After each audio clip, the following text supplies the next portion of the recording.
2, 3, I want you to yell, Mungu is bueno. Here we go. Bobby, are you ready? All right, here we go. Ready?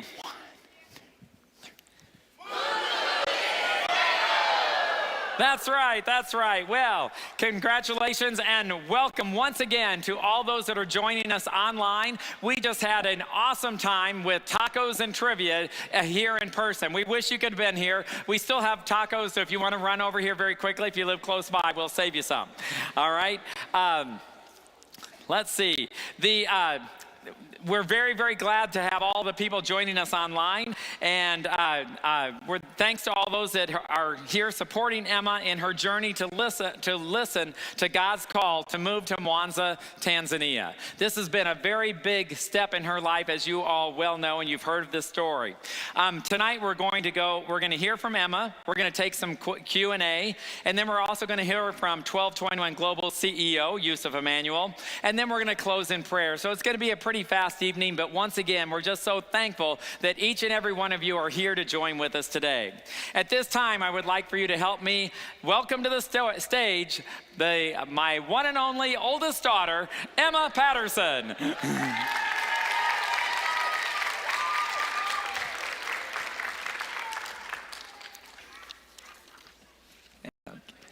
That one. This one. I thought he was Hello. There I thought he was about to say my one and only daughter, and then I thought he was going to get in a lot of trouble because I do have a sister. You're welcome. But for those of you I don't know, my name is Emma Patterson. I just want to say thank you so much to everyone who is here tonight. It means so much to me to see everyone here. I hope you had fun playing trivia games. I love trivia and random knowledge and facts, so that was a lot of fun for me. Most of you have known me for a very long time. Some of you I met this evening. But I thought it would be a good idea to tell you a little bit about myself, about why I'm moving to Tanzania, and to do so, we're going to start back at the very beginning, because as Julie Andrews says, it's the very best place to start. But we're not gonna go back to the very, very beginning. But when I was thinking about this, and I was thinking about just how throughout my life God has called me into missions, I did remember being a very little girl, sitting in the back row of a church and listening to the pastors talk about a recent mission trip to the Philippines. And I don't remember any of the stories they told. I don't remember much about that experience, but I do remember sitting there in that moment and thinking, I want to do that someday. I want to go somewhere. I want God to call me to do something. And not knowing what that would mean or what that would look like, but knowing someday, maybe I'll get to go somewhere. And in 2008, I was 16 years old. I was called on my first mission trip. I got to travel to Peru in South America with a team from Five Stone. A lot of people in this room were on that trip. I traveled without my parents, but I had a lot of mamas with me, and so that was really wonderful. But that was my first experience, really, with a different culture, with a different people group, and my first experience sharing the gospel boldly. I was very shy growing up, and it was the first time I was kind of pushed out of my comfort zone and kind of forced to speak to people I didn't know. I was put with a group of complete strangers. There were people from Ohio that were on this trip with us, and I was like the one person that was shoved with that team. And it was really wonderful because it was an opportunity for me to not hide behind other people, which is what I really like to do. Sorry, I'm getting over a little bit of a cough. But that was just my first experience in another country, and God really began working on my heart then, and just really began to build this passion for missions, and just this love for meeting people around the world, and just sharing my faith with people, and just really getting to have good conversations and figure out, what do you believe? What do I believe? How can we learn from each other? How can I teach you more? And as I grew more, and as I just learned more, I really felt called to teach, and I didn't know what that was supposed to look like. So I went to school, became a teacher, and then graduated, and in 2015, I went to Tanzania for the first time. You may be asking, well, why did you go on this trip? I'm glad you asked. It's because Yusuf Emmanuel stopped me in that church lobby and said, I signed you up for a trip to Tanzania. We've got a meeting that starts in 5 minutes. Let's go. I hadn't really ever considered it or thought about it, but for some reason I followed him and I went to that meeting and it changed my life. That trip, I remember getting on the airplane to go home and thinking, I'm not ready to leave. I want to stay here. I want to be here. And not really understanding what that meant at that time, but just looking back at it, it's fun that I have a picture. This is my first trip to Bukavu, Tanzania, where Five Stone went many, many times. Now 1221 has a school in this village. This is at a house right down the street from the church and the school with a family that I've seen many times since then. And just the joy that I felt in that place was something I had never experienced before. And it's fun now to kind of look back at that and see God was really planting seeds. And he was really building a love for people and a place and a country that I never knew that I would have any desire to go to. And kept traveling to Tanzania. In 2017, I went on my first trip to Kome Island. Why did I go to Kome Island? Well, because I thought I was going somewhere else, and then that trip was canceled, and Yusuf said, but you already prayed about it, so I've signed you up, and you're going to go. So if you're seeing a theme here, and on that trip, you don't see Kome Island in this picture, but if you're wondering where Kome Island is, Yusuf is pointing to it. It's that direction. And to get there, you have to take many, many, many hours of plane rides. You get to Tanzania, and then there is a ferry ride, a 2-hour bus ride, and a ferry ride, and then another bus ride on the island.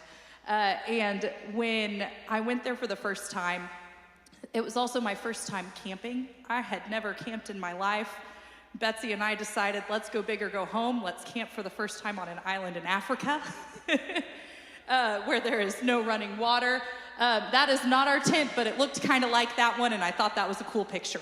But on that trip, we spent a lot of time in this tiny tent together.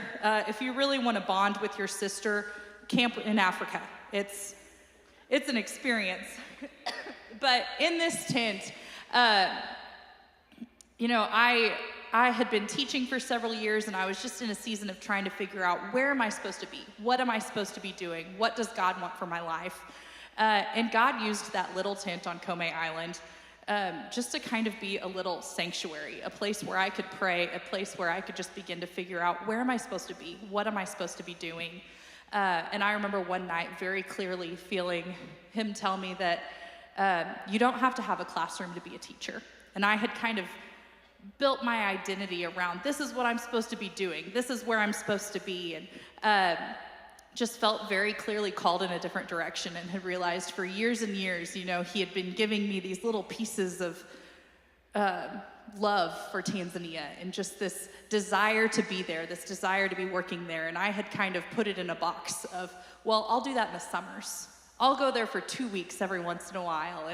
And even then, feeling this call into full-time missions and trying to figure out, well, what does that mean? What does that look like? And still deciding, well, I'm going to live in the United States and I'm going to travel there as often as I can, which is what I felt called to do at the time, and it's what I did for several years. And so came home from that trip. We always tell people when we lead mission trips, don't make major life decisions on mission trips. I only make major life decisions on mission trips.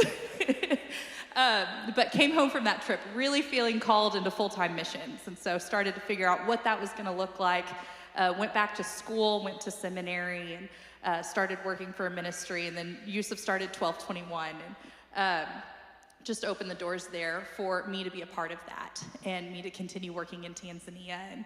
And just what a blessing this has been, and how exciting it's been to be a part of 1221 and also be able to share that with all of you. I know I've been to Tanzania with many of you. So many of you are on my prayer team. So many of you go to church with me and have been able to hear stories of just the work that's going on there. And it's just been exciting just to see how God is working in that country and working just through the schools that I get to work with. Then continued traveling for many years. And last fall, again on Kome Island, I was asked if I would consider moving to Tanzania. And I thought, whoa, no, I travel here. This is what I do.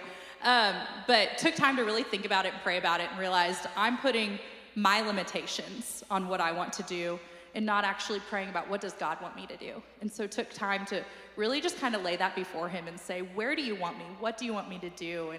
And again, on another trip to Kome Island, just a very special place, intense. God has used just to really clarify things for me. In January, I was back on that island again and took time just to be by myself there and just to pray through where am I supposed to be, what am I supposed to be doing, and felt very clearly called to move to Tanzania. And thought, okay, God, if this is what you want me to do, then right now I need you to remove all of the fears. And in that moment, it's like I felt a peace like I had never felt in my life. And I knew, okay, for this season, this is where God is calling me. And so many of you may be asking, well, what are you going to do in Tanzania? And so I'm going to get to serve 1221 as our training coordinator. I will get to travel to the 2 schools, work in our country office in Mwanza. So I will not be living on Kome Island or in Bukabwa. I will not be living in a mud hut. I will be living in a home. We're going to get to see that home in a minute. But I'm going to have an opportunity just to be able to evaluate our staff, see what kind of training do they need, where are areas where they need growth, where are there areas where they want to be taught more, and help facilitate a training plan for that, both for their jobs and for spiritual growth.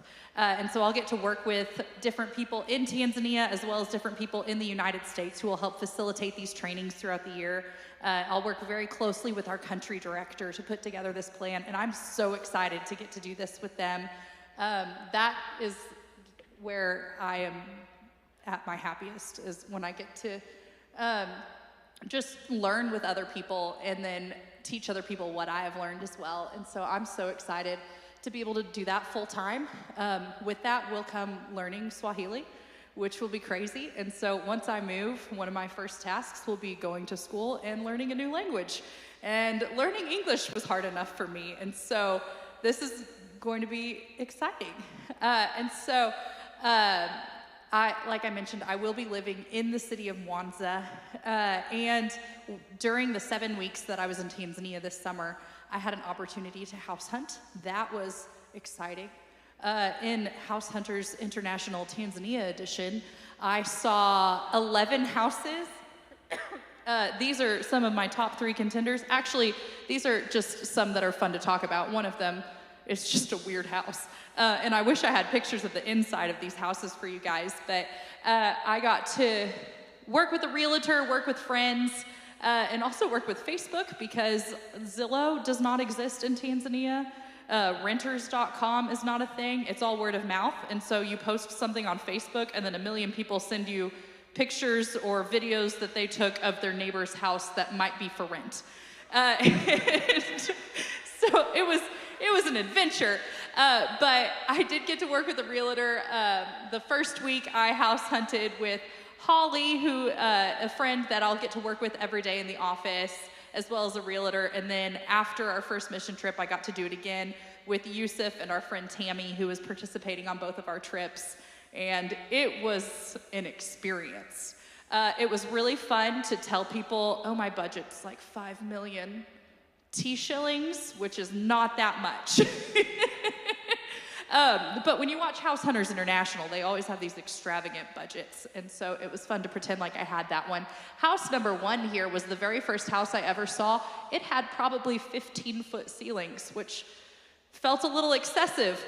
It also had 5 bathrooms for a 3-bedroom house, which would have been a lot to clean. The kitchen was probably about the size of one of these round tables. Because a majority of the cooking they do outside. And so I was looking for a little bit of a more Western kitchen, but it was very nice. It was very well kept. It just was very tall. So if you know anyone that's 10 feet tall, I found the perfect house for them in Mwanza. House number 2, oh yeah. So I decided I didn't want to live in that house. And when you watch House Hunters, it goes whoosh, whoosh, and they cross it out.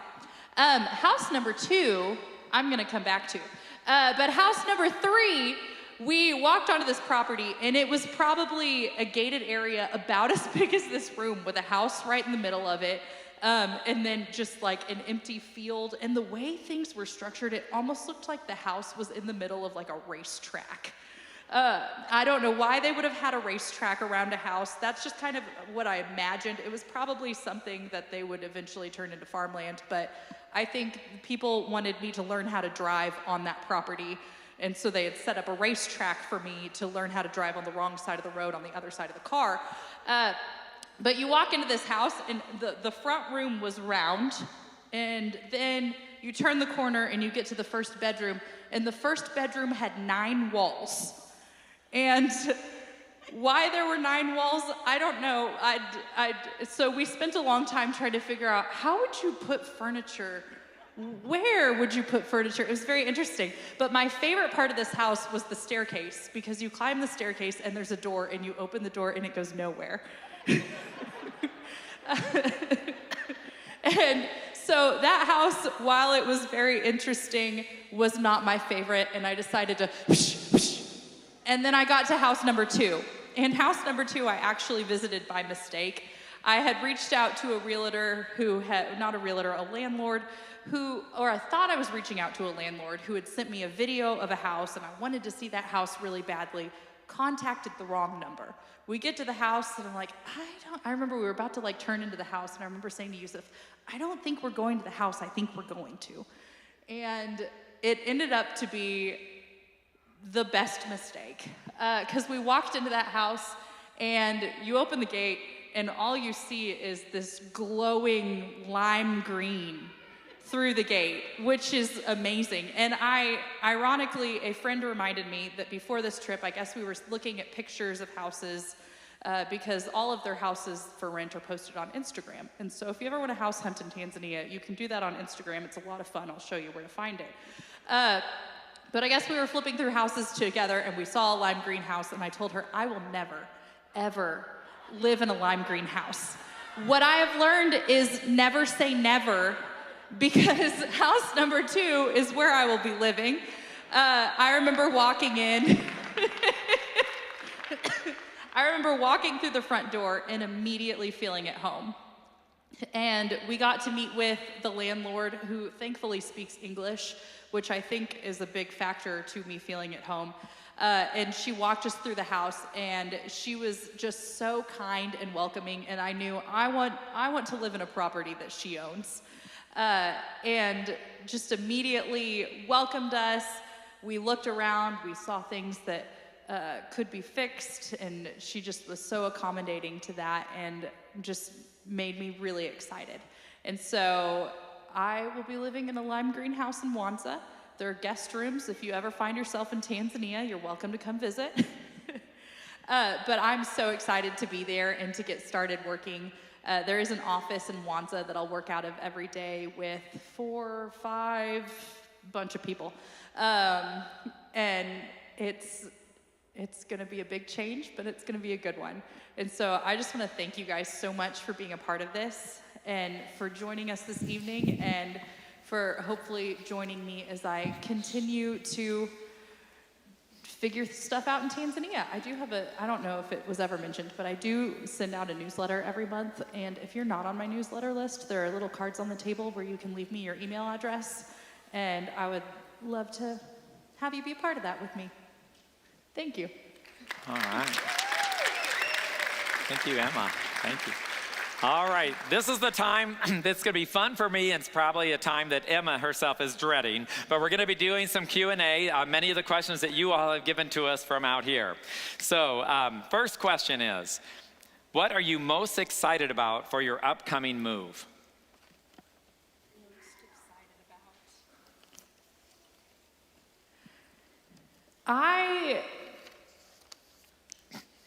I think what I'm most excited about is what I was most scared of for a long time, and that's getting plugged in someplace new. I'm a homebody, and I have been in the same place for a long time. I've been in this church basically my whole life, and so the idea of finding new friends or finding a new community that'll be with me in person every day is terrifying, but also really exciting right now. I'm very excited about the team that I get to work with every day in Tanzania.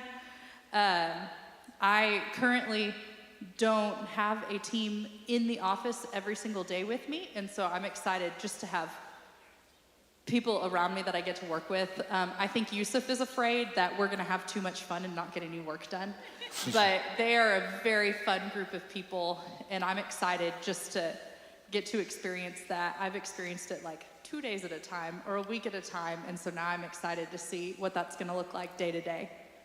All right.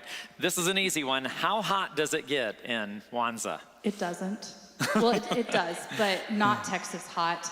It's like year-round, high 70s, mid 80s probably, but then like when it gets 85, the sun is hotter there, but it doesn't get Texas hot, and so I'm really excited about it.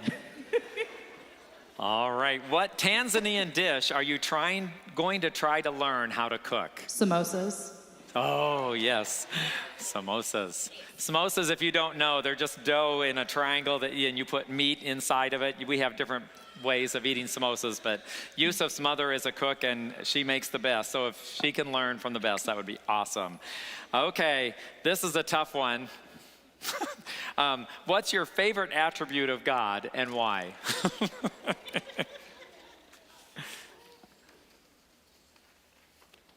Time. I'm just kidding. That's a hard question. I think it's a two-part answer. It's two attributes, so sorry if that's cheating. But I think lately, just learning about his just nature has been just, I've been using the word cool a lot, and that's just what I'm gonna use right now. Because thinking about how I'm not always right, but God always is, and he's always gonna make the right decision. But then how that ties in often with his gentleness, and how he's not always going to be harsh with me, but he's going to correct me in a gentle manner. I think that would be my answer. Very nice, very good. All right, and speaking of good, what does Mungu is bueno mean? So that's a Yusuf phrase. It is 3 languages. Mungu is Swahili for God, is English for is bueno is Spanish for good. God is good. All right. You could have all said all the time, he is good. Okay. Other than through prayer and finances, how can we best support you? Like that. Okay, that's fine. Okay. No, that's a tough one, prayer and finance. I would say I would encourage you, after I move, keep in touch. I will live on the other side of the world, but I would love to still hear what's going on. Send me an email, send me a text message. I use Marco Polo. Send me a video with your face and let me know what you ate for lunch that day. But I think that's the best way. Just stay connected. Okay. Will you be able to watch American broadcast TV, or will others? Define others. I don't know. You what that all means. are welcome to watch American broadcast Yes. television. I don't know exactly. I will have access to a few American streaming services, but not all the All right. ones I usually watch. I don't know. I'm glad they asked, where will you go to church, not will you go to church. So where are you planning on going to church? I have visited a church in Wanza several times now. That it's a smaller church plant. It's called Petra City Church. And so I'm hoping to get plugged in there. It is an English church, which is, again, awesome. All right. You mentioned learning Swahili. Do you have a process, or how long is that going to take? Do you think you'll be fluent by December? Depends on who you ask. I used to go to Tanzania and they'd be like, oh, you're going to learn Swahili in 2 months. And now people know me better and they're like, it's going to take you about 12 years and you might get the greetings. Just keep saying indio. Yes. Okay. No, that might not be good. Never mind. Don't say But that. there's a school near my house that I will be attending most likely that offers classes that I don't know if I'll be the only student or not. We'll find out when I get there, but I'll get to go sit with an instructor who will teach me Swahili. All right. And now you know your mother learned Swahili just to go to Tanzania, and so she can help you quite. Maybe not. No pana. Yeah. She used the word no pana, which means nothing in Swahili. It means nothing. She was trying to say hapana, which means no. All right. And so when someone's coming up to sell her something, she kept going, no pana, no pana. They're like, okay, keep going, because that means nothing to me. All right. So she will not be the instructor in Swahili. We'll try and do better than that. Now, I understand that I know this for a fact, that they not only drive on the wrong side of the car, but they drive on the wrong side of the road. How are you going to adapt? Yeah, from South Africa saying, no, they don't. Hopefully. Different side of the road. You're right, Dave. Hopefully carefully and quickly. I don't know. I've never driven on the other side of the road, on the other side of the car, but I will soon. So we'll see. Hopefully I'll adapt well.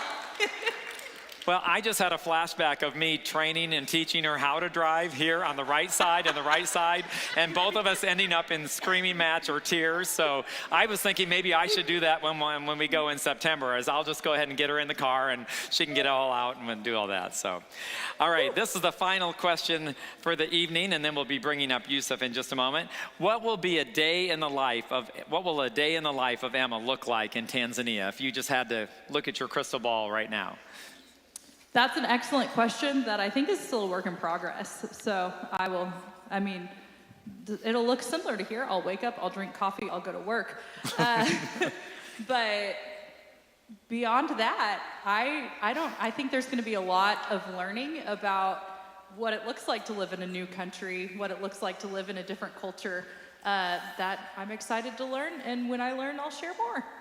All right, great. Let's give Emma a big round of applause. And at this time, I would like to welcome to the stage the CEO of 1221 Global. Let's welcome to the stage Yusuf Emmanuel.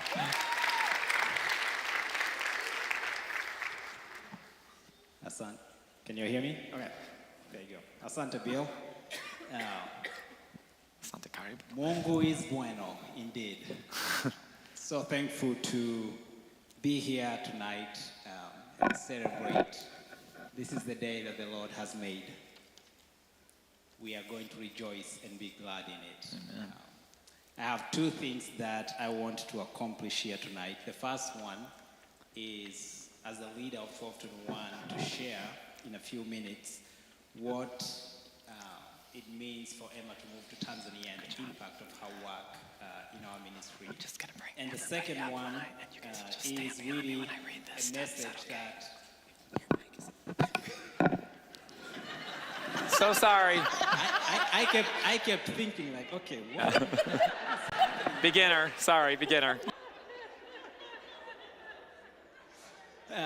And the second thing that I want to share tonight is just a word to Emma. I thought it would be appropriate in this setting to say a word to Emma, but also me as well. So 5 years ago, by God's grace, 1221 was birthed, and we have experienced tremendous growth in the last 5 years, seeing by God's grace over 70 churches planted in Tanzania, 2 schools now, on Kome Island and Bukabwa, where we have the opportunity to provide education to 324 students. We have a staff of 35 full-time people in Tanzania right now. And so it's been great. It's been awesome seeing how the Lord has moved and opportunities that kept coming to us to go and launch ministry in new places, in new communities. And so it was awesome until last year. It was right before we moved to go to Tanzania on our mission trip. We had sent Emma to go to Mwanza, our main office, and meet with our leadership team. Those are new policies and new things that we were introducing, and we were like, this is the perfect time, Emma, just go ahead, meet with the team, discuss through these things, and then we'll meet you at the location where we're going to have our mission trip. And so Emma went, and they had excellent meetings. Little things that she would send us, I was like, man, this is going excellently well. I'm excited, we can't wait to be there. And so the time came, we went on the mission trip, had fun, see God move. Then we came back to the United States. I was like, okay, Emma, let's take time. Tell me, how did those meetings go? Give me more detail. And one of the things that really caught my attention is a discussion, a roundtable discussion that she had with our leadership team in the country. Country director and the business administrator and the headmasters, they were all sitting there talking, and Emma posed them a question and said, we, as 12-1, say that we are a Christ-centered ministry, but practically, how is Christ at the center of everything that we do? And she stayed quiet to hear what the responses were, and several of them came. And the one that caught my attention came from a leader, I'm not going to mention the name, that says, you know, when we are at school and we say to each other, God will help you, then we are making everything Christ-centered. And I was like, what? She repeated herself, like, this leader says, when we tell people, God will help you, then we are Christ-centered. That's when it hit me the most. You know, we go to Tanzania, Pastor Jerry has gone to Tanzania so many times, and we provide theological training to pastors because they don't have as much access to that training like we do here. And that's when it hit me that these teachers, our team on the ground, they are also a product of their churches. So if their pastors lack theological training and lack some basic understanding that you think a normal believer should be able to know, why am I surprised that this leader didn't have a concept of what it means to be Christ-centered? We knew it's about time we started investing in training and equipping our team. If we are going to catch up with the growth that the ministry was experiencing at that time, we need to take the time to build our team. We need to take the time to invest in our team and train our team that has been entrusted to be on the front line, educating students and engaging the communities. And so when our leadership team met end of last year to plan and dream what are the next 5 years going to be, building the team was part and parcel of that plan. And so we asked Emma, would you consider going to Tanzania and moving to Tanzania and be part of our leadership team there for the purpose of coordinating, evaluating all the areas that we need to train that team so that they can effectively and impactfully engage, equip, and empower the most vulnerable people so that they too can discover the love that God has for them and be able to have an impact in their own communities. And so to us, it's very significant. Yes, she will be working with our team. She will be working with our staff.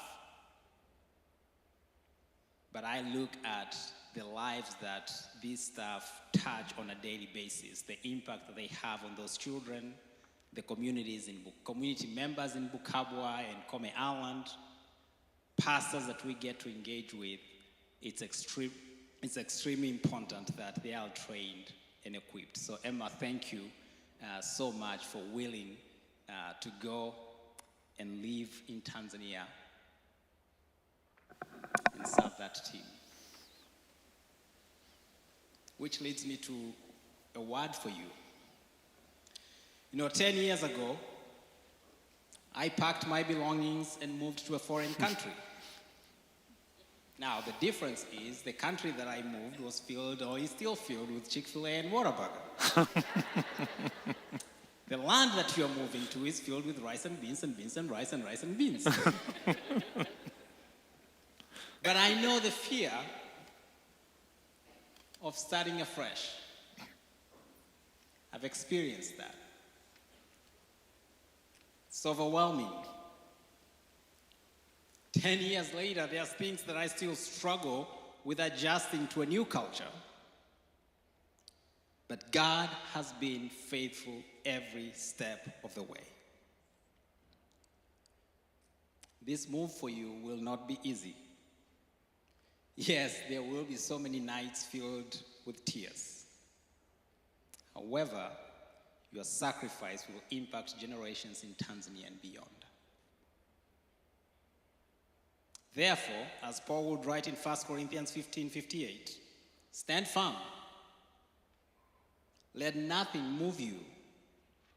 Always give yourself fully to the work of the Lord, because you know that your labor in the Lord is not in vain. Bill and Linda, I'll never forget the face that my mom had and the tears that she shed on December 6, 2013. Pastor Jerry and I, Pastor Stephen, we were at the airport. And I remember that face on my mom and the tears, knowing that her son was moving to a foreign country, not knowing what's going to happen, leaving everything behind and going over there. While it was hard for her as a mother, she found comfort knowing that God had already surrounded me with people who would care so much for me. Pastor Jerry and Jennifer, Daudi, my father-in-law, and Nana, and so many people in this church. Will be the same for Emma. I know it's hard. Mama Yusuf will be there forever. She'll be in good hands. There's a tremendous team of staff under the leadership of Peter Ngwidi and Richard and Holly and Brighton, that they'll be there for Emma. There is a church family. This past summer when we were in Tanzania, I wanted to go and worship where Emma would be worshiping. I wanted to go and see where is the place that she will call home. Where is the place that will keep challenging her to grow in her faith and provide opportunities for her to serve and be plugged in a local church. And I have confidence that God has led her to the right place.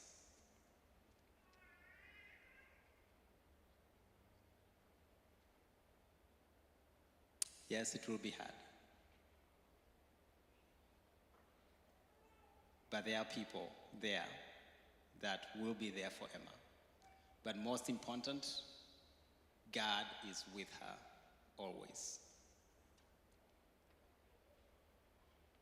People in this room, thank you. Thank you for your generosity. There are so many times that I say, I wish there was a way we could do ministry without money. It'd be so much easier. But thank you for your generosity, for loving Emma, investing in Emma, and supporting her work through 1221 in Tanzania. Emma, as Hudson Taylor would say, depend on it. God's work done in God's way will never lack God's supply. He is too wise of a God to frustrate his purposes for the lack of funding. God will provide every single thing you need, including money, for the glory of his name and the expansion of his kingdom in Tanzania. Thank you.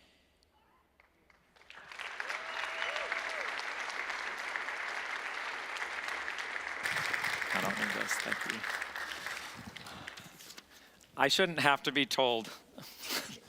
I already have it on. I shouldn't have to be told all of that information that he just provided before one of the parents has to come up and speak before you. I'm not in charge of that, so there. But thank you, Yusuf. That was amazing. That was awesome. That was far beyond what I expected, and that was awesome. Thank you so much. Before he leaves the stage, I would like to ask our family to come up on stage right now while I'm reading this next portion of the information. You just can circle behind us here. But first of all, we want to thanks to so many who have already supported Emma. You have supported her financially, which, you know, when we started this journey, it seemed like such a big mountain to climb. And the love and support of the people in this room, the people online, wherever they might be, we have just felt those prayers. We felt that financial support. It's just been awesome, and we thank you for that. You know, Emma was able to post on her last email just the kind of where she's been so far. And I know right now she's at 75% of her goal for the moving fund, the one-time moving fund, which that is a pretty substantial goal. And she's gotten a lot of help from a lot of you and already in that. And she's already at 80% of her living expenses, where she's going to depend on that monthly support every month, obviously. All right. It makes me think of Danny Thomas. It's an organization that our company supports with St. Jude. He said one time, I'd rather have 1 million people give $1 than one person give me $1 million. And when you think of that, man, that is so true. Emma would rather have more people invested and involved on her team, praying for all God has in store in her life. And the more she has to support her, you know, that can lift her up, that can encourage her, that can teach her, that can give her wisdom, that can just pray for her, whatever it might be. If you've never had the opportunity to support Emma up to this point, you have the opportunity tonight. And I would like, for those that are online, you can click the link below the information in the description. You can just click that link. It'll take you to the same place. As you all have a QR code at your table on your program. You can click on that QR code. You can also give in the receptacles around the room. You all hear that a lot. All right. You can do that too.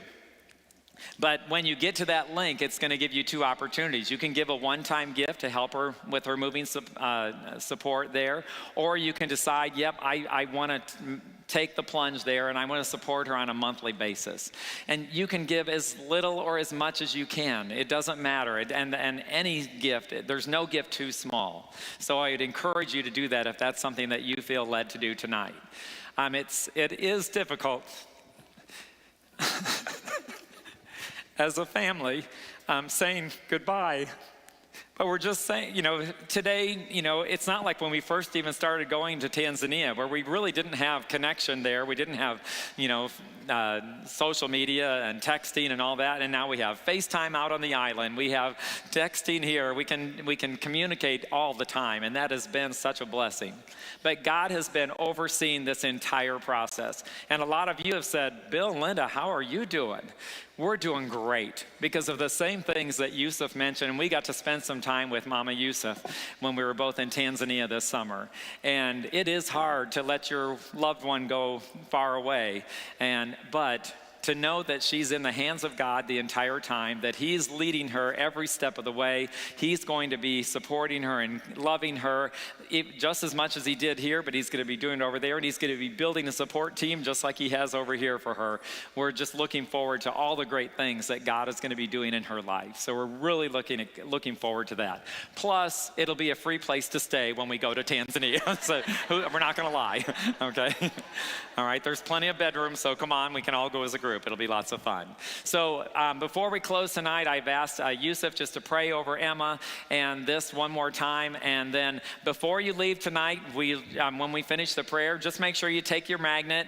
And if you haven't already filled out those cards, you know, you can fill those out before you leave. Or if you haven't filled out your email address because you're not on her email list, then we can help you out with that as well. But we cannot thank you enough for coming here tonight and for viewing online. So we'll go into prayer and then we'll be dismissed. Amen. If you all don't mind, I'll pray in my language. So, tuombe. Let's pray. Bwana Mungu, wewe Yesu ni Mungu.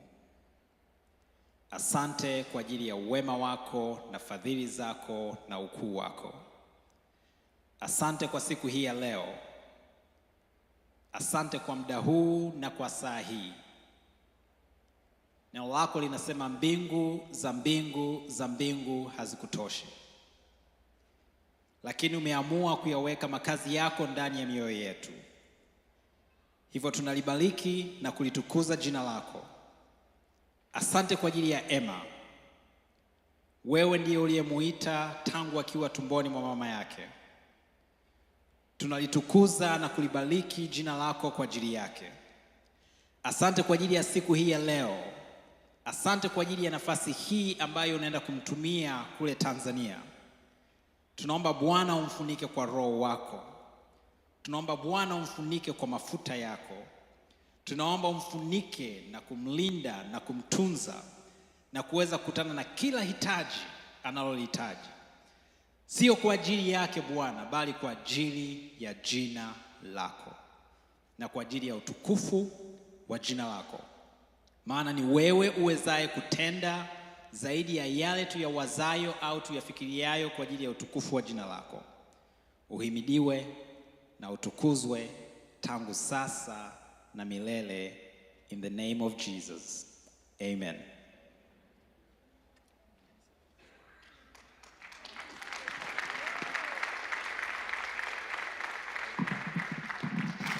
All right, thank you so much. Have a great evening, and make sure you take those magnets with you. And if you have any questions, we'll be around kind of picking up tables, probably. Not picking up, well, yeah, picking up tables too. So thank you again.